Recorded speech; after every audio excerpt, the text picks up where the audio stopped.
7월의 마지막이 될 것 같습니다. 고수의 전략 시작하겠습니다. 자, 오늘도 최강욱 전 의원님 나오셨습니다. 어서 오십시오. 네, 안녕하십니까. 네, 의원님. 자, 이진숙. 네. 이 보수에서 뭐 한 자리 하려면은 결국에는 능력과 자질 이런 게 아니라 뻔뻔해야 한다.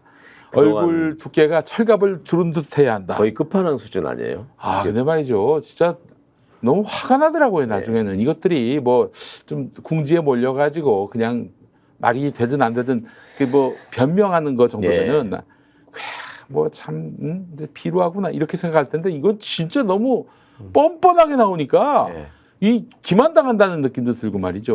표정이나 태도나 이런 게 이러고 해가지고 뭐 무조건 다 공적으로 썼습니다. 아니 새벽 4시에 파리바게트에서 4,000원짜리 무슨 공적으로 씁니까 그게? 참 이해가 안 가는.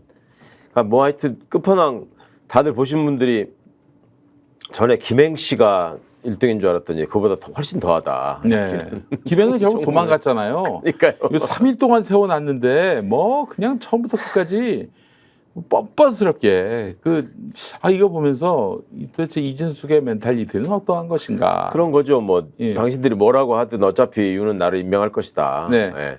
예전에 제가 그 방문진에 있을 때 김재철 씨를 보던 모습 하고 비슷해요. 그러니까 김재철 사장도 앉혀놓고 뭐 물어보면은 그 말도 안 되는 소리를 계속 그렇게 뻔뻔하게 했었거든요. 네네네. 그럼 결국은 니들이 나를 어쩔 건데 뭐 이런 거요. 야권이 뭐 해봤자지 뭐 이런 거죠. 그러니까 그 권력이라는 뒷배가 있다고 믿지 않는 한 그 사람들이 그렇게 못 하거든요. 뭔가 이제 그걸 잃었다고 생각하면 하는 게 이제 어떻게 하면 자기가 얻을 수 있는 이익을 극대화할까 해가지고 해임되기 전에 미리 사직서 내고 그 퇴직금 받아 챙기고 마지막 날까지 법인카드 갖고 가서 뭐 수백만 원 쓰고 뭐 이런 준비를 하지 않습니까? 근데 어떤 상황에서도 하여튼 나는 여기서 지금 그 낙마할 가능성이 없다라는 확신이 있지 않고서는. 아니 근데 우리 국민 일반 뭐 정치적으로 색채가 옅은 분들이 보기에도 이 법인카드는 너무 심각하거든요. 아니 SK 에너지 본사로 보이는데 거기 가지고 200만 원 결제를 했다? 뭐 주유소는 아닌 것 같은데 만약 주유소라면은 그 탱크를 몰고 가서 주유를 해도 그 얘기 들어보니까 뭐 그 200까지는 안 간다고 하더라고요. 그러니까 누가 그러던데 알아보니까 헬리콥터가 유일하게 그만큼 채울 수 있다고. 아니 근데 이제 이진숙의 또 빵사랑 이게 한 50만 원짜리 사도요. 그 사실 빵이 뭐 1,000원, 2,000원 이러잖아요. 뭐 다파빵 같은 경우는 이 정도가 아니라는 거예요. 이 정도가 뭐 그냥 아예 사람이 뭐 거의 승합차로 갖고 와가지고 가득 채워야 가능하다고 하는데. 그런 빵 사서 도대체 누구 먹인다는 거예요, 도대체? 비싼 레스토랑 가서 먹이는 거는 좀 이해가 되는데, 그래도 저 방송 비전문가들은 잘 모르는데, 사실 그 지역 MBC 사장을 한단 말이에요. 광고 걱정은 없지 않나요? 서울에서 광고비 나눠주잖아요. 코바코가 이미 얘기하지 않았습니까? 그 지역 방송사가 자체적으로 광고 영업하는 거는 있을 수 없다. 코바코라는 게 방송 광고 공사 아닙니까? 거기서 다 일괄적으로 수주해가지고 배분해 주는 거잖아요. 그러니까 지역사가 MBC 같은 경우에는 별도의 법인이기 때문에 본인들이 뭔가 이렇게 수익 활동을 해야 되는 건 맞는데 그렇다고 해서 광고를 사장이 유치하러 다녔다 이거는 말이 안 맞는 얘기예요. 협찬 같으면 몰라도. 그 새벽 4시에 그 빵집에 가가지고 영업할 만큼의 것도 아니고, 그러니까 누가 봐도 네가 먹은 거 다 알겠는데 이거를 짜치게 거짓말을 해가지고 뭐 공무를 위해 썼다, 영업을 위해 썼다 이렇게 나오니까. 예전 김재철 씨 수법 그대로거든요. 제가 보기에는. 그래요? 그러다가 그때 이제 돈이 안 맞은 게 또 몇천만 원이 나오니까 그때는 하다가 이제 대북 사업을 자기가 혼자서 몰래 대북 사업. 북한으로 돈이 갔다고 합니까? 그렇게 얘기했었거든요. 그러면 이제 북한에 돈이 갔는지를 규명할 길은 없으니까. 야, 그들의 마지막 카드가 그 정도 사람들이에요. 경기도 돈을 이재명 방북을 위해서 북한에다 보냈다 이 논리네요, 한마디로. 아니 국힘 의원들도 저는 너무 황당한 것이 김혜경 여사 법인카드를 가지고 시위를 붙은 적이 없으면 또 모르겠어요. 근데 그거는 지금 100원, 1,000원까지 따져가지고 뭐 기소를 해서 뭐가 어쩌네 하는 사람들이 세상에 그걸 눈앞에서 보고서 이건 뭐 사장 좀 방통위원장으로서 별 흠결이 없다 이런 식으로 얘기를 한다는 게 뭐 야권이 한 방이 없었다 뭐 이렇게 얘기하고 야 이거 보면서 진짜 국민들 이거 진짜 IQ 테스트 하는 것도 아니고 말이죠. 이거는 그냥 넘어갈 일은 아닌 것 같아요, 분명히. 예, 예. 자, 근데 이제 이진숙이가 뭐 어쨌든 지금 보니까 윤석열이 임명할 것 같습니다. 야, 잘 싸우네 이러면서, 잘 버티네 이러면서. 근데 말이죠, 이진숙도 임명이 됐단 말이죠. 지금 뭐 또 한 명 또 임명을 시킨다고 해서 2인 체제로 또 계속할 모양인데. 네, 네. 근데 이제 그 사이에 이상인 부위원장 그 사람 혼자서 네. 뭐 박문진 관련한 무슨 행정업무들을 절차를 다 진행했다고. 그래서 이제 임명만 하면 되는 단계까지 다 만들어 놓고 탄핵하려고 그러니까 또 사표를 내고 그냥 물러났단 말이죠. 이렇게 되면은 이진숙이 임명해 버리면은 이거 저 MBC 이사가 바뀌는 거 아닙니까? 또 그 바뀐 이사가 그것 때문에 지금 저렇게 무리를 하는 걸 텐데 법을 경시해도 이제 어느 정도지. 그렇게 됐을 때 지금 이제 그 혼자 남아있던 이상인 이제 사표 내고 또 도망갔습니다만 그분이 지금 박문진 이사 후보자들을 다 추려놨다는 거잖아요. 그러면 이제 이진숙 씨가 임명장 받자마자 가가지고 이제 거기다가 그분들한테 임명장 주면 끝나는 일이다라고 생각하는 모양인데 그 절차 자체가 다 불법이기 때문에 그거는 법원의 집행정지 가처분을 통해서 그 정지를 시켜야죠. 효력 정지를. 김홍일이가 그만둔 이후에 혼자 남은 이상인 부위원장이 위원장 대행을 하면서 그 절차를 다 진행했다. 이 자체가 불법이다. 그것도 불법이고 2명이서 뭘 이제 의결해가지고 임명하는 거니까 그거 자체도 불법이다. 그거는 계속 지금 법원이 둘이서 하는 거는 불법이라고 했었기 때문에. 아니 그거 알면은 좀 그 법원의 판단을 좀 존중하는 맛이 있어야지. 이게 대체 뭐 하는 짓인지 모르겠어요. 뭐 그런 거는 대놓고 무시하는 거니까 원래. 그게 또 이제 검찰 출신들의 특징이기도 하죠. 무슨 저기가 법원이 질타를 해도 견해차일 뿐이다. 뭐 이런 식으로 나오죠. 견해차. 견해차이가 있다. 대법원이 판단해도 뭐 저 우리 기업이 대신 강제징용 당했던 분들한테 보상을 해야 된다. 이렇게 확정 판결도 무시하는 대통령이 있는 마당에 게다가 전에 공소권 남용 인정하는 판결 나왔을 때도 국감장에서 제가 물으니까 아니 뭐 견해 차이가 있어서 뭐 무죄가 나도 맨날 하는 말이고 늘 그런 식입니다. 정말 재밌는 정권입니다, 진짜. 어디까지 이렇게 가려고 하는지 모르겠어요, 진짜. 사실은 군부 독재도 이런 정도는 아니었잖아요. 거기는 이제 민심 위반을 굉장히 걱정했었고 그러니까 한편으로는 국민들을 굉장히 이렇게 염탐하고 탄압하기도 했지만 이런 식으로까지 나오면 이거는 정리를 했었단 말이에요. 그냥 멀지 않은 예로 윤석열이 가장 좋아했다는 이명박 정부 때도 그 김태호 같은 사람 총리로 지명했다가 그 누구 아냐고 하니까 모른다고 했다가 다음에 바로 같이 찍은 사진 나오니까 바로 사퇴했지 않습니까? 그 정성근이라는 문화부 장관 후보자도 마찬가지였고 박근혜 때 박근혜 때 그러니까 이게 갈수록 더 악화되고 있으면서 이 사람들이 대한민국의 보수를 뭐 어쩌고 이렇게 얘기한단 말이죠. 정말 아주 비루하기 짝이 없는 인간들이에요, 사실. 근데 이진숙이가 그렇게 쓴 돈들 말입니다. 그 뭐 무슨 영업을 위해서 협찬을 위해서 했다는 거는 이미 뭐 그 자체로 거짓말로 드러나고 있는데 그럼 그 돈은 어떻게 했을까요? 깡을 했을까요? 예전에도 보면은 김재철 씨 같은 경우에 그 명절 때가 되면은 백화점 가가지고 상품권을 사거든요. 그 법인카드로 상품권을 사려면 안 되지 않나요? 본인이 가가지고 줄을 서서 사야 돼요. 근데 그걸 사장이 그걸 했다는 거거든. 하긴 그 가능했구나. 그리고 지금 이제 의심이 가는 그 돈을 비상식적으로 많이 쓴 데를 보면은 뭐 주유상품권, 무슨 극장도 상품권이 있다면서요. 지금. 그렇죠. 그리고 빵 같은 경우에는 이제 노정면 의원이 잘 지적했지만 마일리지 적립하거나 선 입금을 해놓고 다음에 이렇게 쓰는 식으로 할 수 있다. 그래서 저기 뭐 대전 MBC 사장 마지막 날에 그렇게 어마어마한 돈을 쓴 게 나중에도 그냥 사장 임기가 끝난 이후 그 시점에도 계속 먹으려고 계속 지적하잖아요. 민주당 의원들이 MBC 바로 앞에도 빵집이 있는데 똑같은 빵집이 뚜레쥬르라 그랬죠. 근데 굳이 자기 관사 앞에 있는 빵집을 그거는 차로 20분인가를 가야 되는데 거기서 굳이 그렇게 사더라. 그 이유가 뭐겠냐. 그 공무가 아니지 그러면은. 그러니까 너무너무 상식적인 이거는 그냥 단순한 그냥 추론이 아니라 상식이 있는 사람이 누구나 판단할 수 있는 거 아니에요? 그만큼의 빵을. 그럼 요거를 어떻게 수사기관에 의뢰하면 좀 규명될 수 있을까요? 저는 진짜 너무 기만당한 것 같아가지고 반드시 이거는 법적 책임을 물어야 되겠다라는 생각이 들어요. 제가 오늘 식사하면서 들은 기가 막힌 얘기인데 예. 지금 용산에서 그런 지시가 갔다는 소문이 관가에 파다하답니다. 예. 지금 공공기관장이나 감사들, 문재인 정부에서 임명된 분들 네. 업무 추진비, 법인카드 사용 내역을 전수조사 다시 해라. 그래서 이제 이진숙 물타기 하려고.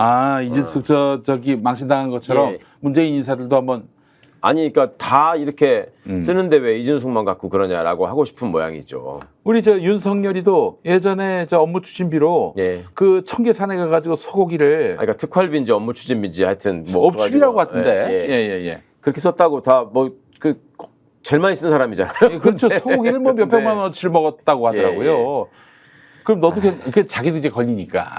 자기도 걸리니까 문재인 정권 인사들이 처먹은 것도 한번 다 들춰내라고. 아니 진작에 그 EBS 이사장님 유시춘 이사장님한테 몇천 원. 몇천 원 가지고 무슨 누굽니까 이시원이가 공직기관 비서관 할 적에 나서가지고 직접 공문 보내고 해가지고 공개되면서 문제가 되고 했잖아요. 네네네.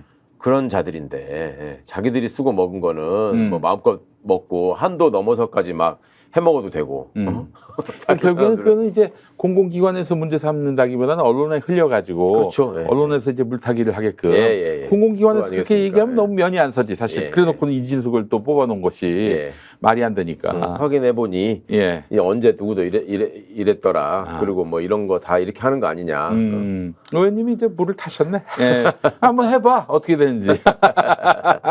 그렇게 아무리 물을 타려고 해도 빵 500만 원어치씩 사고 이런 사람 없을걸요. 아니 민주정부의 인사들이 그걸 배짱이나 있습니까 사실? 그러게요. 공금을 갖고 이거 진짜 이게 법카를 이렇게 남용하는 거 보니까 아마 이진숙이가 김재철한테 배운 것 같아요. 최근에 그런 기사가 하나 있었어요. 그 가수 이선희 선생이 법인카드를 사적으로 써서 그거에 대해서 약식 기소돼가지고 지금 어느 벌금을 회사에서? 낸다. 그 저기 왜 기획사 있었지 않습니까? 이승기 씨하고 문제됐던. 거기서 무슨 법인카드를 받아가지고 사적으로 쓴 모양인데 그것 때문에 지금 약식 기소돼서 벌금을 내게 됐다는 거예요. 민간 회사인데도 그렇게 그러니까 책임을 그거에 대해서 사과한다. 예. 뭐 이런 입장을 발표했다는 기사를 본 적이 있는데 그 일반 그 사기업도 그렇게 할 때 하물며 B 씨는 그 법인하고 이선희 씨하고 사이가 안 좋았던 모양이군요. 그건 뭐 저희가 알수 아니 그러니까 그게 어떻게 수사기관에 아니 넘어갔겠지. 그때 이승기 씨 저거 뭐 출연료 지급 안 하고 이런 게 이슈가 돼가지고 수사가 되지 않았나요? 이승기 씨가 고발하고 그래가지고. 그래서 그 와중에 이제 드러난 거. 그래도 이선희 씨가 정말 그 슈퍼스타다운 그런 행보를 취하는 것 같아요. 뭐 뒤늦은 어떤 조치긴 하지만은 여러분 뭐 참고로 말씀을 드리지만 사단법인 평화나무의 이사장인 김모 씨는 법인카드 자체가 없습니다. 어떻게 생겼는지도 몰라요. 근데 이건 스탠다드가 돼야 하는 거 아닙니까 사실은 진짜. 사실은 법인카드에 관한 거는 우리 사회가 어느 정도 지금 정립된 기준들을 갖고 있어요. 그렇죠. 웬만한 회사들은 다 몇 시 이후에는 못 쓴다. 주말에는 못 쓴다. 집 근처 안 된다. 집 근처 안 된다. 이런 것들이 다 있죠. 그런데 이분들은 그러니까 물론 집 근처에서 공무를 볼 수 없는 건 아니에요. 그럴 수도 있죠. 뭐 사람들 우연히 만나거나 아니면은 지나가는 길에 뭐 거기서 봐서 뭐 이렇게 할 수도 있겠죠. 근데 이렇게 수시로 막 가서 상습적으로 이렇게 하는 경우는 정말 설명하기가 궁할 텐데 그거를 이렇게 얘기하는 걸 보면 진짜 대단한 사람이다. 자 어쨌든 이게 납득이 가지 않는 이런 지출과 관련해서 이제 고발이 들어갔어요. 이게 좀 처벌이 반드시 이루어졌으면 좋겠다. 이게 보는데 이건 뭐 재치문답 프로그램에 나온 것 같아요. 패널로. 이 진짜 이 정권에 대한 뭐 기대는 1도 없지만은 이 지경까지 왔다면은 청문회 왜 합니까 도대체? 이거 화딱지가 났어요 제가 사실은. 화딱지가 나니까 정말 이 빙과류를 또 많이 먹을 수밖에 없던데. 갈수록 그냥 요식행위 정도로 간주하는 이게. 사실 그 문재인 정부 때 시비거리도 안 되는 시비를 부풀려 가지고 마음껏 언론 플레이 해가지고 얼마나 문제를 삼았습니까?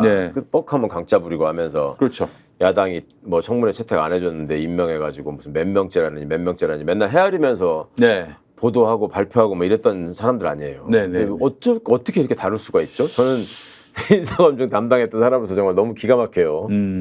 저기 인사 비서관 하실 때는 어떻게 그 법인카드 관련해서도 검증을 하셨습니까? 당연하죠. 그게 뭐 그런 정도는 기본이고 정말 기본 중에 기본이고. 결국 저 안 된 사람도 있습니까? 그것 때문에? 아, 그럼요. 예. 본인들이 그거에 대해서 확인하고 그러면 스스로, 아, 저는 안 될 것 같습니다. 뭐 이렇게 하고 물러나는 경우도 많고. 네네네. 그리고 애초에 그게 그렇게 또 많이 걸리지도 않아요. 왜냐하면 그런 게 어느 정도 정립이 돼 있기 때문에. 그렇지. 그러니까 이제 몇 가지 의심 가는 상황에 대해서 확인하는 정도였지. 이렇게 대놓고 해먹는 사람은 없다고요, 진짜. 이렇게 진짜 이진숙 같이. 예, 알겠습니다.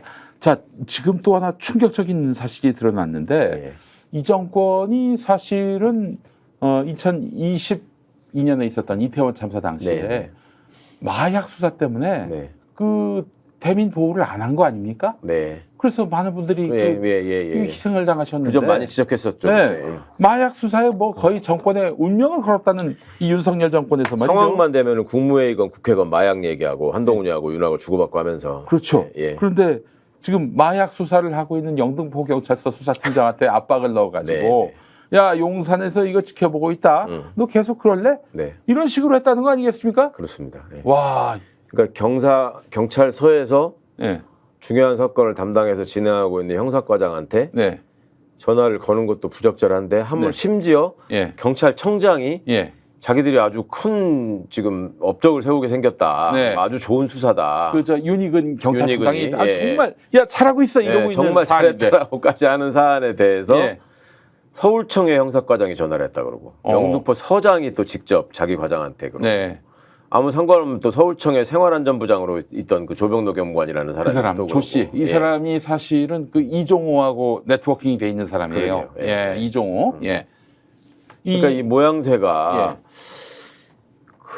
정말 어쩌면 이렇게 이 정부는 어떤 일이 생겼을 때 이렇게 한결같을까. 그러면 지금 그들 세 명이 지금 연루돼 있는데 이 셋 다 인천 세관이 도와줘가지고 이 마약이 국내에 반입됐다는 거.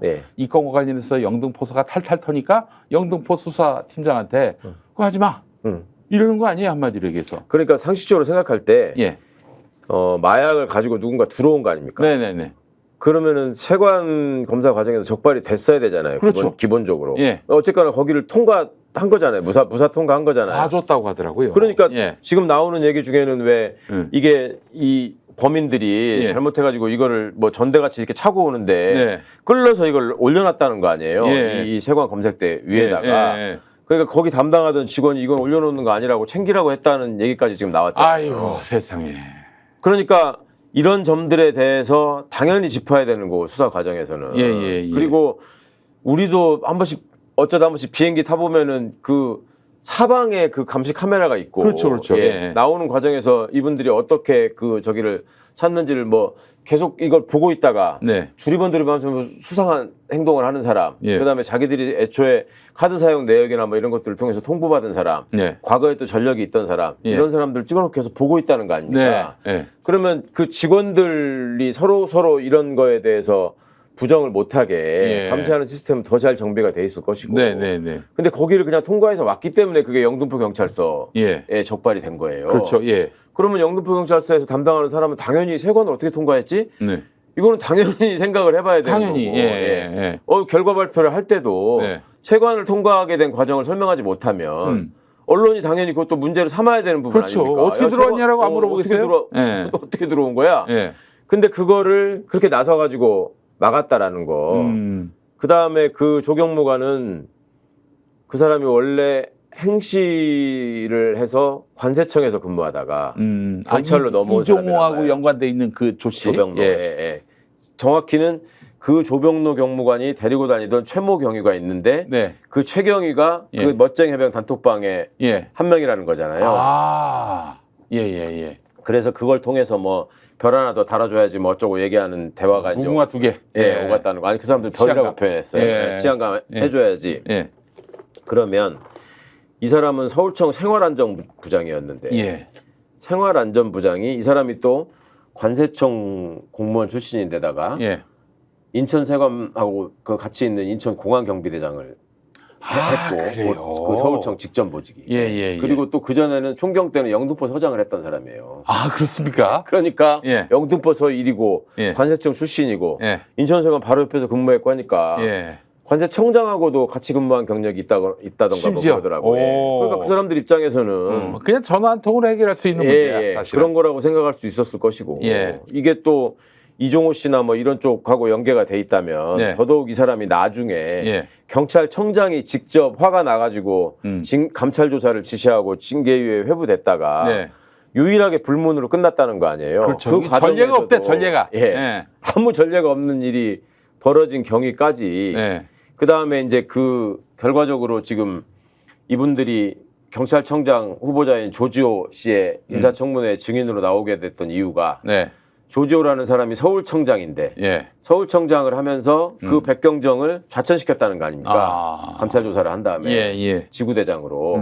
그러니까 그런 일련의 과정이 그러니까 백경정을 백혜련 경정이었죠. 그분을 경찰에 있는 박정훈 대령을 보는 것 같다. 이런 말씀이 나오는 거 아니에요. 그렇죠. 여러 가지 상황이 너무 공교롭게 맞아 떨어지니까. 야, 이게 제2의 임성근 사건이라고도 볼 수 있는 거예요. 그렇죠. 제2의 박정훈이 나왔으니까. 자, 그런데 진짜 이 친구의 그 행동이 도저히 이해가 안 되는 게 기본적으로 어떻게 세 군데에서 연락이 올 수 있으며 셋 다 봐줘라. 이게 부당한 그 청탁을 할 수 있으며 또 아울러 셋 중에 하나가 바로 영등포 경찰서장이 용산이 불편해한다. 이런 얘기가 나올 수 있으며 또한 그 셋 중에 하나 그 바로 조 씨, 그 사람은 또 저기 이종호가 또 그 무궁화 2개 달아줄 거라고 얘기했던 그런 사람이고 그러면 결국 또 이 배우의 용산이 있다라고 볼 수밖에 없는 거예요. 그러니까요. 그렇게 의심할 수밖에 없는 강력한 정황이 지금 또 나온 거죠. 근데 이거 어떻게 해야 됩니까? 이게 나라가 뒤집혀야 될 사안 아니에요, 이거 사실. 그러니까 뭐야 이게? 진짜 문재인 정부 때 이런 일이 단 한 건이라도 있으면 어떻게 그거 뭐 됐을까? 진짜 무 대통령도 탄핵으로 가는 거죠. 그럼 사실 그런 일은 뭐 있을래야 있을 수가 없었지만은 그 이거에 대해서 조지 오웰 동생인가요? 조지호. 조지호. 이 사람은 뭐라고 얘기했던가요? 자기는 그 관련 사항에 대해서 일부 알고는 있었으나 이분을 좌천시키게 된 거는 다른 케이스로 한 거다. 그러니까 뭔가를 뭐 제대로 보고하지 않고 뭐 어쩌고 하고 이제 이유를 달았는데 그거는 이제 얼마든지 뭐 트집 잡으려면 잡을 수 있는 사안을 가지고 지금 얘기를 하고 있는 거고. 오죽하면 백경정이 그 사람들 다 고발했겠습니까? 공수처에다가. 대단한 분이에요. 그 양반은 진짜. 나중에 그 양반 경찰청장 시켰으면 좋겠습니다. 그야말로. 와, 이거 내부의 일이면은 대충 뭐 용산까지 얘기 나왔으면은 못 본 척하고 그냥 딱 다 받아들이고 또 그대로 이행을 해주고 그러면서 이제 다음을 노릴 텐데 야, 이게 옳지 않은 일에 대해서는 내가 요거는 타협할 수 없다. 이 자세를 보면서 제가 또 그분을 통해 감동을 받았습니다. 또. 그러니까 이제 그 박정훈, 백혜룡 이런 분들이 그래도 있기 때문에 그런 어떤 군 수사기관이나 경찰이나 이런 것들이 유지될 수 있는 거죠. 민주정부 지나면서 그 이런 좋은 그 공직자들이 많이 생겨난 것 같다는 느낌이 듭니다. 사실. 그건 분명해요. 그 점은 확실히 민주정부가 뿌려놓은 씨앗들이 있으니까 그런 얘기들은 제가 수시로 들었거든요. 예를 들어서 저기 지금 방첩사라고 이름이 또 바뀐 그 보안사, 군사안보지원사령부. 그러니까 보안사가 기무사가 됐다가 군사안보지원사령부라고 또 해편이 됐다가 이번에 또 방첩사라고 이름 바꿨잖아요. 그때 이제 윤 정부 들어서자마자 다시 또 이름을 바꾼다, 뭐 조직 개편을 한다 이런 얘기가 이제 나오고 그걸 내부 토의를 이제 한 것 같아요. 사령관이 새로 와가지고. 그러니까 제가 전에 듣기로 그 기무사의 대령급 간부들이 이건 도대체 말이 안 되는 것 같다. 과거에 기무사 간판을 내리고 안보지원사라고 바꾼 거는 민간인 사찰한 범죄 혐의들이 다 드러났기 때문에 윤석양 이병 사건 아니 박근혜 세월호 유족들 왜 감시하고 그랬잖아요. 그때 기무사가. 그러니까 그런 것 때문에 이제 그다음에 또 계엄령 문건 사건이 터졌고 보안사 때 얘기를 했습니다. 제가 보안사 때 또 계엄령 문건 사건이 있었고 그러니까 그때는 소위 해편이라고 하는 거를 받아들일 수밖에 없는 상황이었고 그때 다시는 이런 일에 연루되지 말고 새롭게 태어나자는 다짐을 했는데 아니 도대체 뭘 어떻게 했길래 또 이름을 바꾸고 뭘 한다는 거냐. 그리고 옛날로 돌아가는 거라면 단연코 우리는 거부한다라는 말이 자기들 자체적으로 나왔다는 거예요. 그리고 경찰들도 초반에 지금 이제 뭐 저기에서 또 안타까운 부분들이 속상한 부분들이 많이 생겼지만 처음에 경찰국 설치한다 그러고 뭐 어쩌고 할 적에 경찰 직장협의회나 이런 걸 중심으로 해서 얼마나 목소리를 냈습니까? 그러니까 이게 뭔가 조금씩 달라지고 있는 것이고 적어도 군대나 검찰에서 막무가내로 상명하복을 내세우면서 누르는 이런 거는 지금 경찰에서는 이게 지금 동티가 나는 거예요. 이게 숫자가 너무 많고 경찰의 경우에는 이거를 한 라인으로 장악해가지고 입을 맞게 하기에는 이게 좀 한계가 있었던 거죠. 그러니까 윤석열이 까불지 말고 그 쓸데없는 짓 하지 말고 이 지금 시대를 자꾸 역행해 나가면은 너만 다친다는 점을 좀 분명히 얘기하고 싶어요. 지금 역행을 해도 유만분수지 이게 도대체 그러니까 본인은 자신의 권력, 권한에 도취돼가지고 지금 완전히 딴 세상을 사는 사람이니까 가상현실 속에 있는 거잖아요. 가상현실 속에 자기가 왕이고 자기가 맘먹은 거 뭐든지 다 돼야 되고 그걸 제재할 수 있는 사람은 부의원 김 박사님 딱 한 분밖에 없고 그 김 박사님 시키는 거는 또 어떻게든 또 관철시켜야 되고 뭐 이런 세상을 사는 사람이니까 참. 오늘 사실 제가 녹화 전인데 6시에 숙명여대에서 지난번에 그 총장 김건희 석사학위 논문 표절 여부를 검증하겠다 이렇게 얘기한 총장 후보가 됐잖아요. 엎을 수도 있다고 하더만요. 그러게 그것 때문에 다시 소집한다는 얘기가 있었잖아요. 그리고 뭐 일부 조선일보 같은 언론은 뭐 그런 일은 없을 것이다라고 얘기했는데 뭐 봐야 알죠, 그는. 그렇죠. 근데 만약에 6시 아니 그 16시 4시 지나서 진짜 총장 후보가 바뀐다? 이러면은 이건 진짜 이거 대한민국은 김건희의 나라다라고 볼 수밖에 없는 거 아니겠어요? 그렇죠. 야, 이미 그렇게 돼 있는지 모르겠지만 확실한 증거가 나오는 그렇죠. 거죠. 이 지금 방송 나갈 시점에는 결론이 나왔을 텐데 진짜 이러면은 국민들이 더 이상 참으시면 안 될 것 같아요. 이게 어떻게 풀어질 앞으로의 그 파장을 그 우리가 가늠할 수 있겠습니까? 정말 참. 근데 이것도 결국에는 지금 이 경찰 고위 간부의 마약 수사 외압 논란 또 실은 김건희와 무관해 보이지 않아요. 아니 사실 저기 이종호가 윤석열하고 어떻게 알겠어요? 결국 김건희 때문인 건데. 그렇죠. 그거야 뭐. 주가 조작 그 주포. 아니 본인도 얘기했잖아요. 자기가 김건희 안다고. 그것도 본인이 VIP는 김건희라고 또 얘기했었어요. 그러니까. 이것도 그럼 좀 수사가 돼야 되는데 지금 특검은 계속 못하게 하고 있고 또 공수처는 아주 느림보 행보를 계속하고 있는 상황이고 이거 어떻게 해야 됩니까 이게 진짜 이 상황을 계속 보고만 있어야 되는 건지 야권은 뭐 할 수 있는 모든 방법을 다 동원해서 지금 하고 있는데 인명권을 갖고 있는 사람들이 아니니까 최대한 사실을 알리는 것이고 시민들이 잊지 않도록 말씀드리는 것이고 일단 꺾이는 게 중요할 것 같아요. 윤석열의 어떤 그 권세가 꺾이는 게 중요할 것 같고 꺾이면은 당장 국민의힘부터 반기를 들지 않겠습니까? 지금 용산에서는 자기들끼리 그런다는데요. 뭐 원전 수주 실적 가지고 최대한으로 홍보하고 그다음에 올림픽 터키 터키 아니라 어디죠? 체코. 또 올림픽 선전 내용을 최대한 확대해서 소위 국뽕에 취하게 만들고 그러고 나면은 지지율이 다음 주쯤에 조금 더 올라갈 거다. 그러면 우리 마음대로 해도 된다. 비루한 놈들 같은 일하고. 그래서 지금 이제 그 국회에 있는 분들 말씀을 들어봤더니 추경호 씨가 원내대표 아닙니까? 어떻게 그 사람이 원내대표를 지금 하고 있냐? 뭐 협상이나 이런 거 할 때나 뭐 의원들끼리 얘기할 때 되면 뭐 예를 들어서 추경호가 원내대표가 됐으니 그리고 지금 여소야대 국회에서 그럼에도 불구하고 윤 정부가 이거는 꼭 하고 싶으니까 이거는 꼭 좀 받아달라고 요구한다거나 그런 게 있을 수 있잖아요. 야당과 거래를 하라. 그러니까 공약이 있고 아니 이 정부가 자기들이 무슨 정무장관까지 만들겠다고 했던 정부 아니에요. 선거 끝나고 나서. 그러면 정권을 잡고 들어선 정부라면 뭔가 한국 사회의 발전을 위해서 대한민국의 지속적인 발전을 위해서 뭔가 해내야 될 일이 있을 거고 그거를 위해서 야당을 설득하고 매달려야 될 일이 많아야 되거든요. 그걸 주고받아야 하니까. 근데 제가 말씀드렸지만 21대 국회에서 저희가 여당이었다가 야당이 됐지만 그때 제가 법사위원으로 있으면서 정부 관계자나 이런 사람들이 쫓아와가지고 이 법은 정말 꼭 통과시켜 주셨으면 좋겠습니다라고 사정사정 하는 게 딱 하나 있었다니까요. 그때 21대 때 딱 하나. 그게 뭐예요? 나이 만나려 통이라는 그거 딱 하나였어요. 윤석열 나이. 근데 22대 때는 좀 상황이 바뀌었냐 어떠냐고 물어봤어요. 원내지도부나 법사위나 지금은 단 한 개도 없대요. 단 한 개도 없어. 그 뭐든지 민주당이 당신들 안을 가져와라. 우리 안하고 이것저것에서 맞춰보자 라고 하면은 무조건 민주당에서 제시하는 안은 할 수 없다. 안 한다. 그냥 그게 방침이라는 거예요, 그 사람들은. 그러면서 유일하게 제안한 게 하나 있대요. 추경호 원내대표가. 이거는 꼭 좀 빨리 합시다라고 한 게 뭔지 아세요? 뭡니까?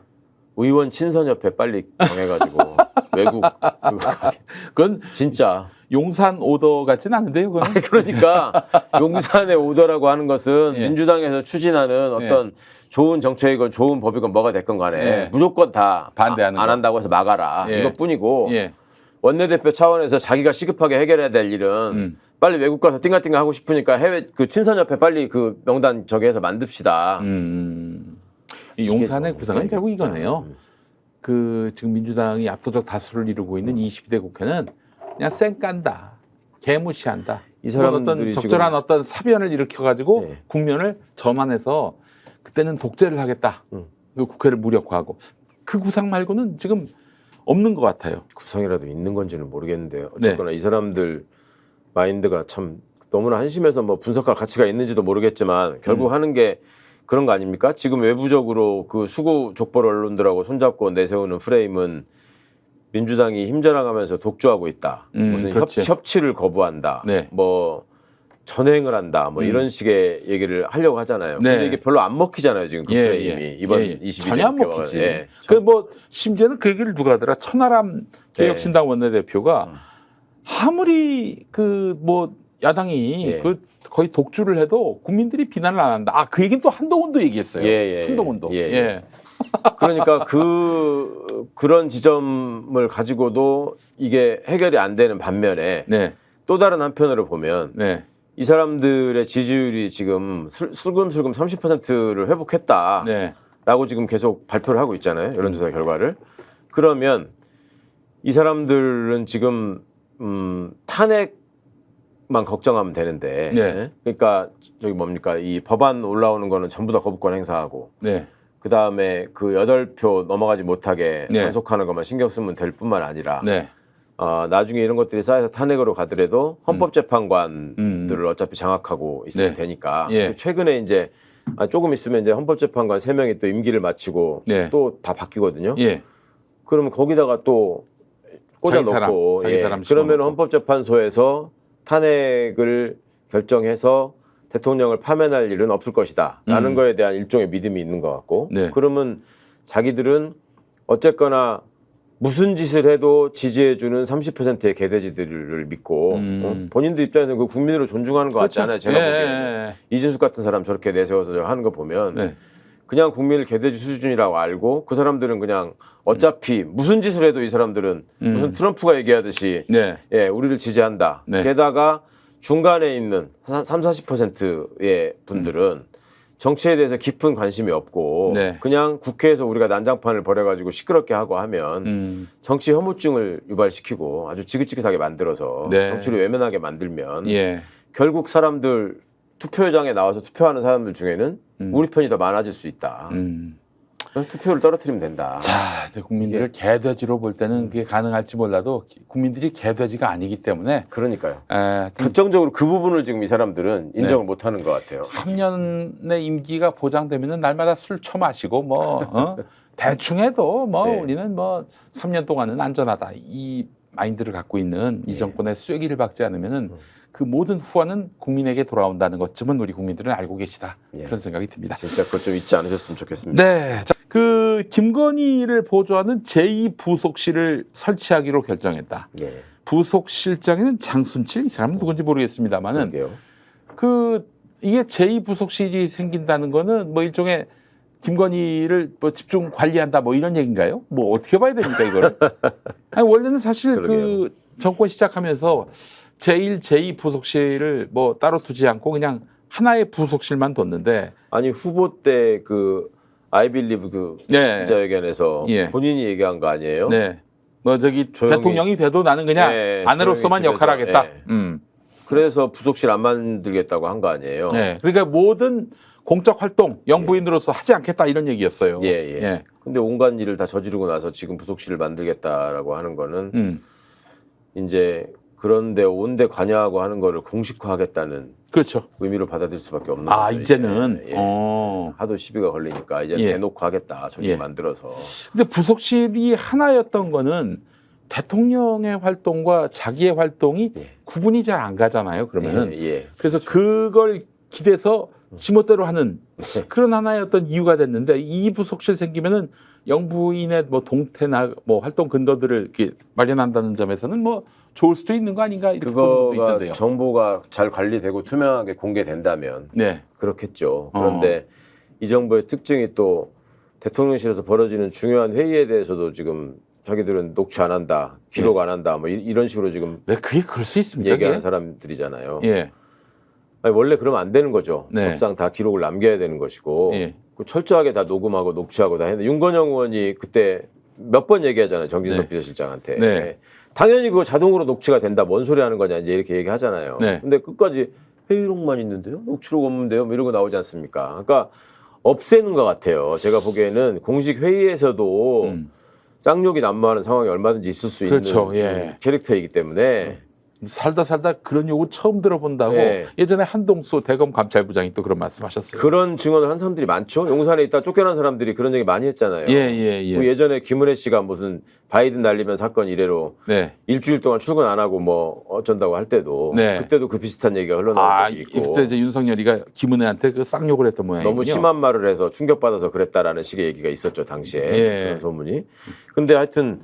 어쨌거나 이 사람들은 그런 부분에 대한 기록을 남기는 거를 최대한 지금 꺼리는 것 같고 그렇다면 상황이 예전에 왜 저 박근혜 탄핵 국면에서 그 기억하세요? 윤전추라는 사람 나오고 알죠. 그 저기 무슨 뭐 운동시켜줬다는 사람 그런 사람들 청문회 때 나와가지고 어떤 태도 보였는지 기억나세요?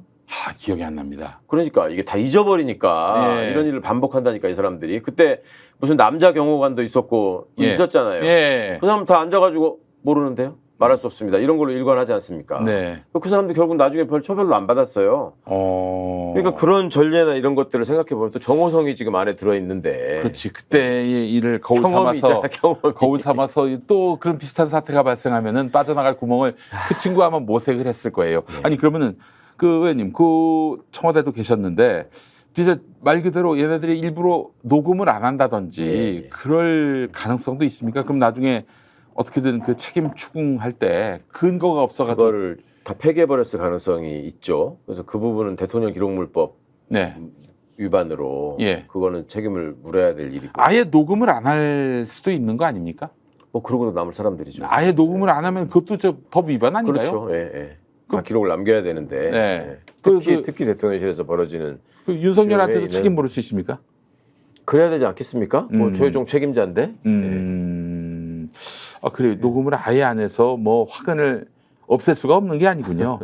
지금 이 내정됐다는 장수철 씨가 어떤 분인지 이제 앞으로 점점 드러나겠습니다만은 이 말씀 나온 김에 잊어버리기 전에 말씀을 드리자면 지금 그게 있다 그래요. 그 선거 전에 그 공공기관장이나 임원 인사를 다 하지 말고 선거 뒤로 미뤄라.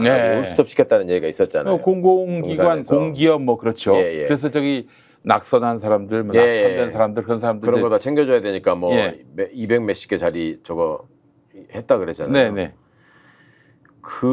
거기에 지금 이제 사람들을 꽂아놓고 있는데 그 나름 다 공공기관이고 공기업이니까 늘 이제 이 자리에 누가 왔다, 이사장으로 누가 왔다, 감사로 누가 왔다 이 보도자료를 내는 게 일반적인데 그 보도자료가 하나도 안 나온다는 거예요 지금.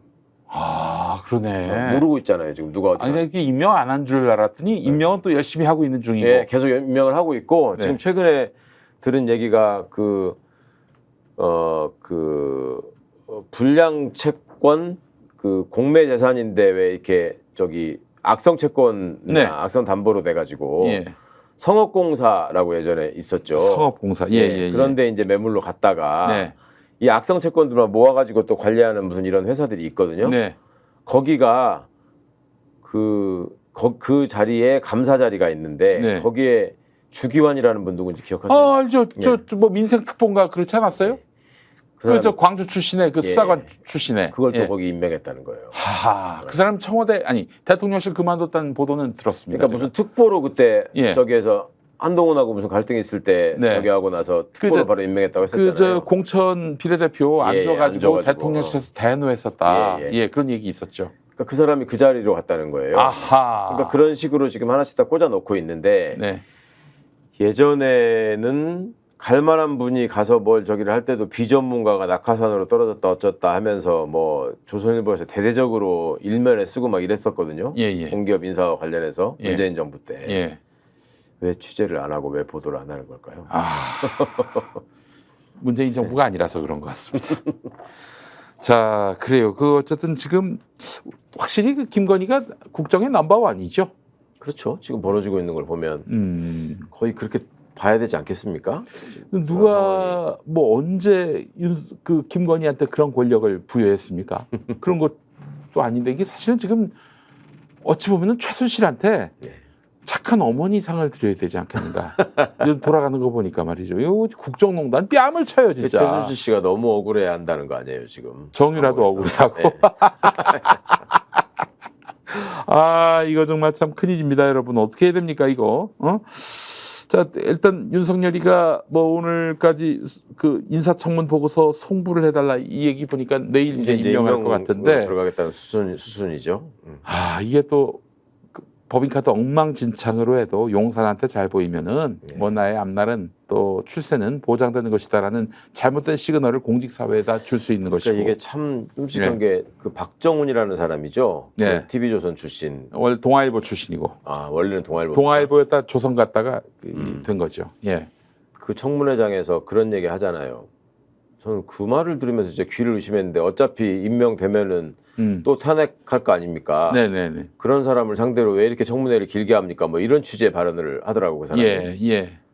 그렇다면 그러면 이진숙이라는 사람이 지금 그 자리에 후보자로 가기까지 그간의 그쪽 업계에서 떠돌던 얘기가 누가 가도 길어야 일주일짜리 짧으면 2, 3일짜리 위원장이 될 거기 때문에 거기 안 간다라고 다 해서 이진숙 같은 사람이 결국 가게 됐다 뭐 이런 얘기도 있었잖아요. 네네네네.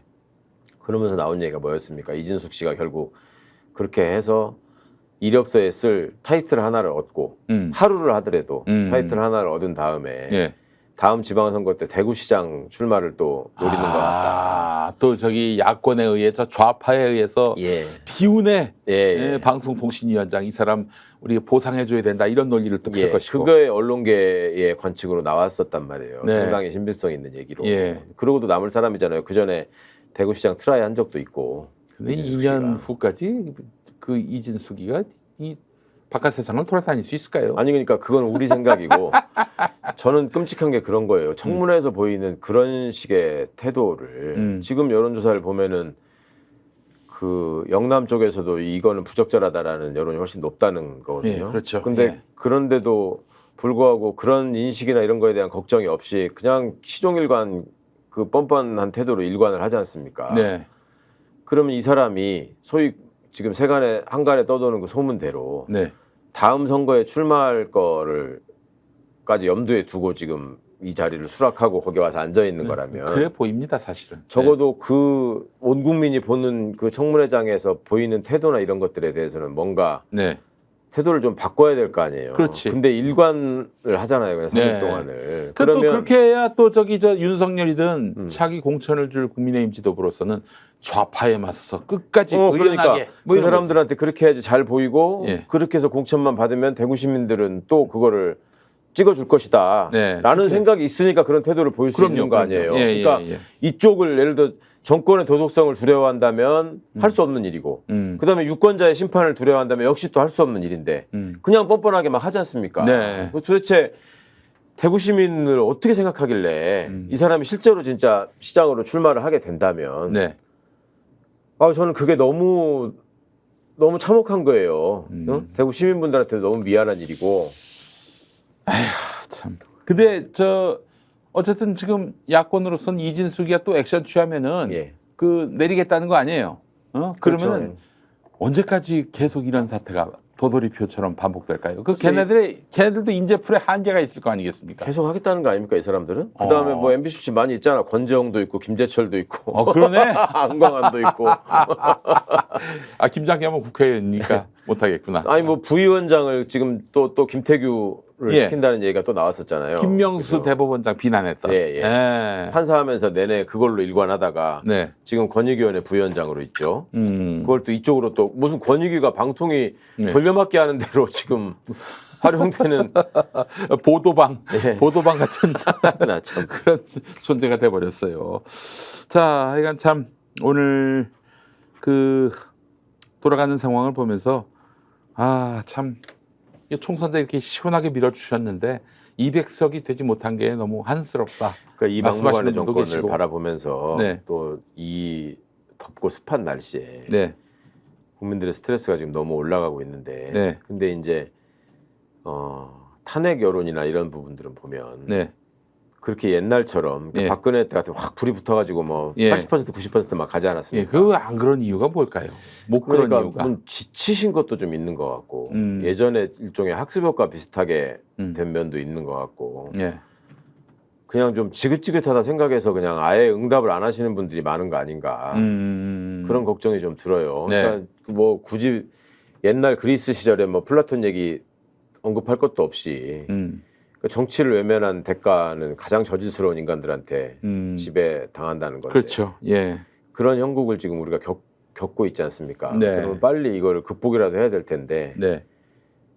결국 남아있는 거는 주권자들의 심판이라는 것이고 그 유증기가 가득한 건 사실인 것 같아요. 예. 유증기가 아주 가득 차고 누군가가 하나의 계기를 만들면 그 예. 라이터를 켜면 폭발할 지금 상황이다라는 예. 점은 분명한 것 같은데 하여간 참 지금 여러모로 민생이나 국가 안보나 또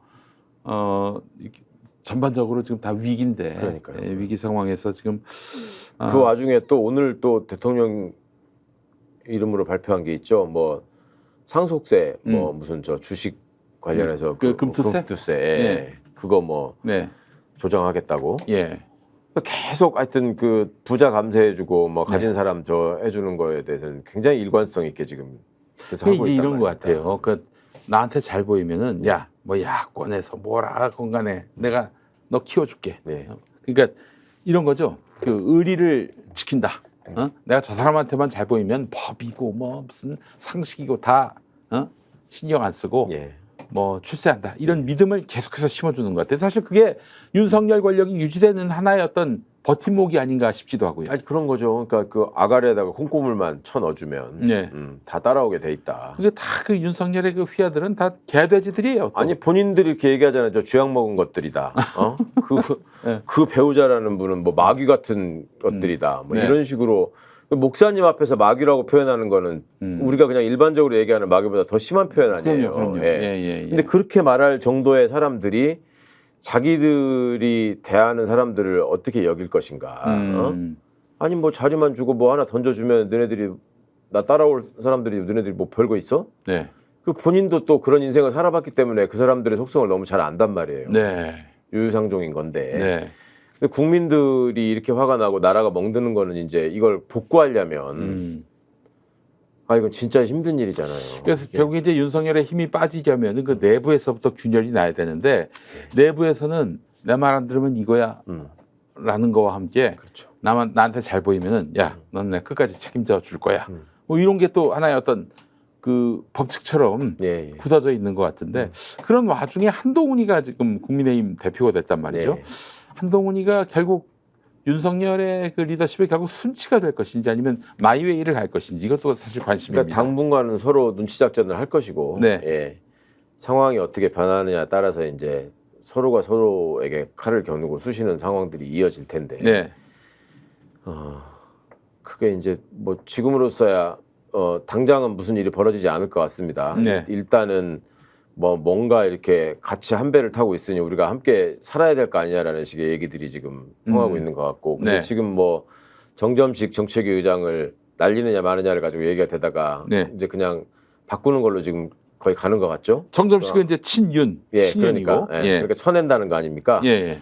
그게 일종의 이제 이 리트머스 시험지로 보는 사람들이 있었는데 네. 결국 그런 것들이 하나 둘 쌓이다 보면은 어느 다시. 순간 한번 예. 발화점이 생길 것이고 예.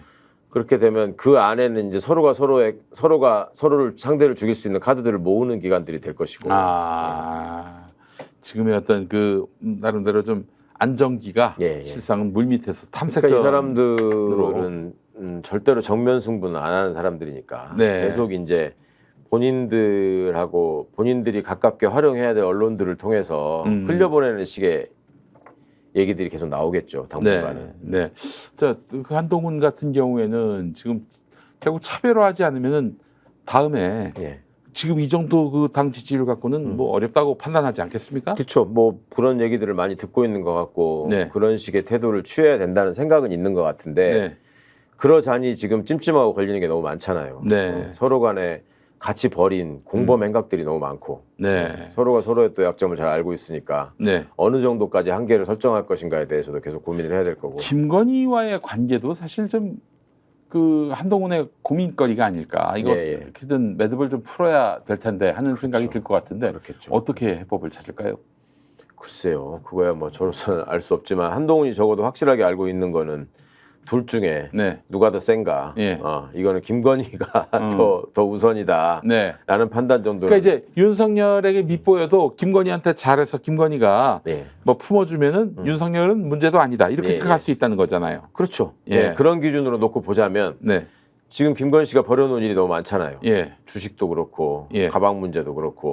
그러니까 이거가 곤란하지 않겠습니까? 그거를 소위 국민 여론의 눈치를 봐가지고 거기에 대해서 조금 진전된 입장을 취하게 되면 김건희 씨나 그 부부하고는 원수가 되는 게 더 깊어질 것이고 그렇지 않고 가자니 본인한테 아무런 이제 장래에 희망이 없어지는 거고 그러니까 그 안에서 이제 계속 여러 가지 계산을 하고 있을 것이고 그 지금 검찰총장 이원석하고 한동훈은 사실상 그 한 팀 아닌가요?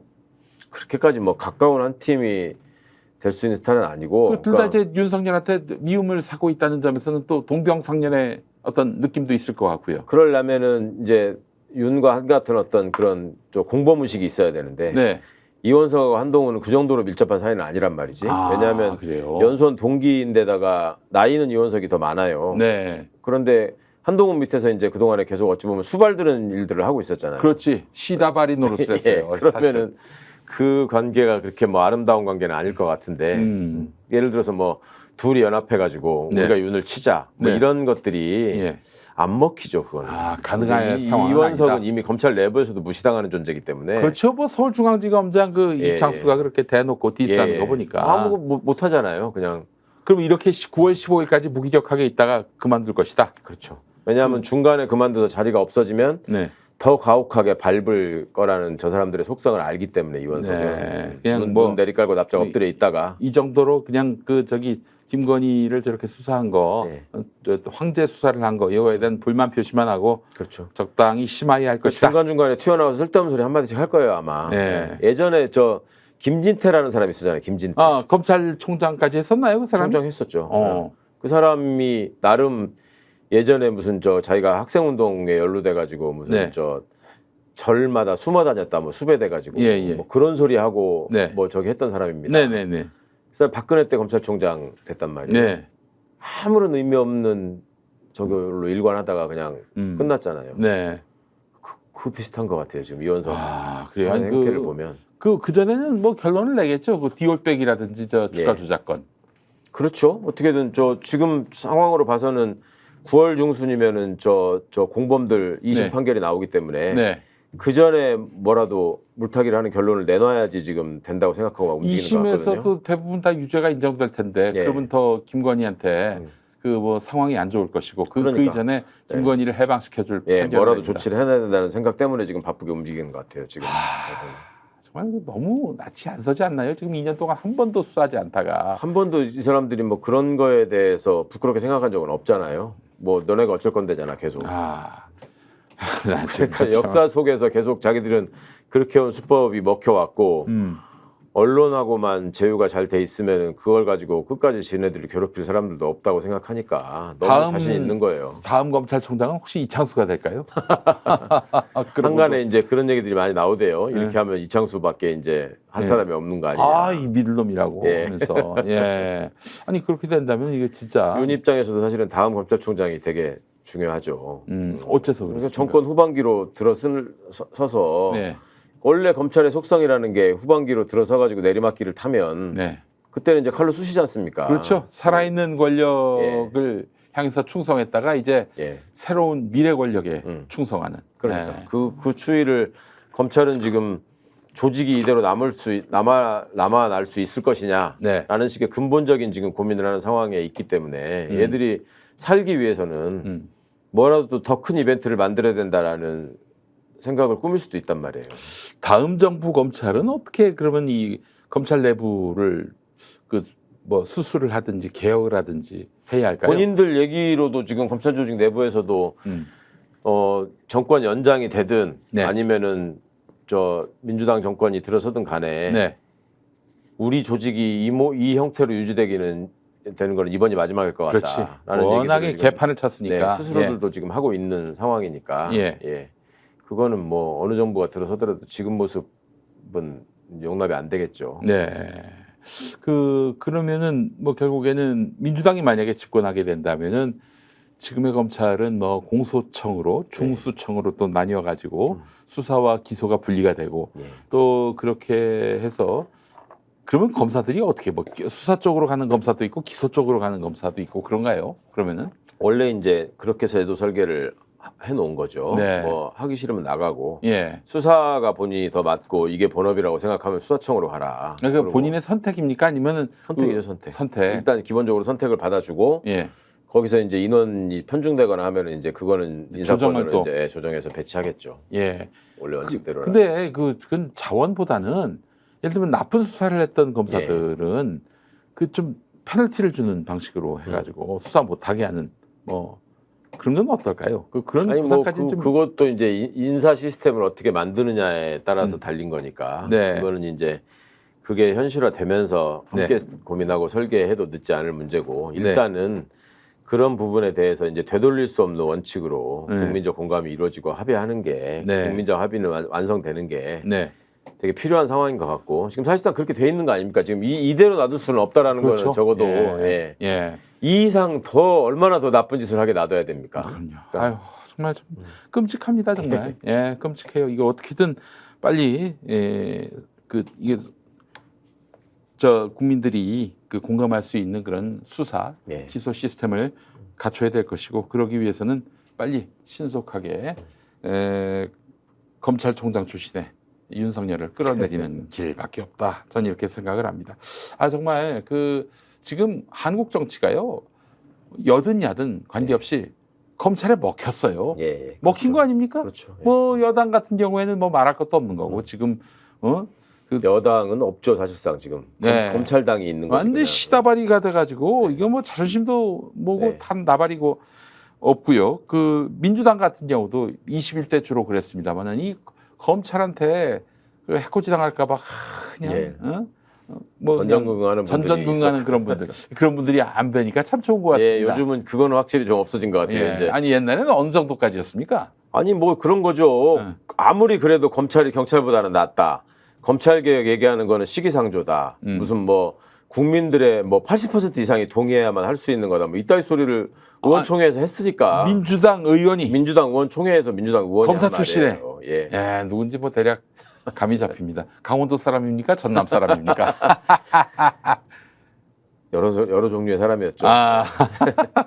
경상도 사람도 있고, 그래요. 전라도 사람도 있고. 그런 분들이 이제 없어졌으니 민주당이 좀 많이 좋아진 것 같고, 하여튼 국민들이 이렇게 열심히 하면은 알아주시는 날이 올 것이고, 결국 윤석열은 그 끝을 보게 될 것이다라는 그런 믿음을. 사실은 역사의 필연이죠. 언제 이제 이 사람이 하늘의 벌을 밟게 될 것이냐의 문제만 남아 있는 것이지. 이런 사람이 떵떵거리고 장수한다는 것 자체가 사실은 역사적으로 용납될 수 없는 일이에요. 멀쩡하게 있는다는 것 자체가. 우리 국민이 개돼지를 인증하는 거죠. 그러니까요. 그러진 않을 것이다라는 그건 아닐 거라고 생각합니다. 믿음을 갖습니다. 자, 오늘 고수의 전략도 함께했습니다. 최강욱 전 의원님과 함께했고요. 자, 여러분 8월에 또 다시 인사드리도록 하겠습니다. 자, 수고 많이 하셨습니다. 감사합니다. 다음 주에 뵙겠습니다.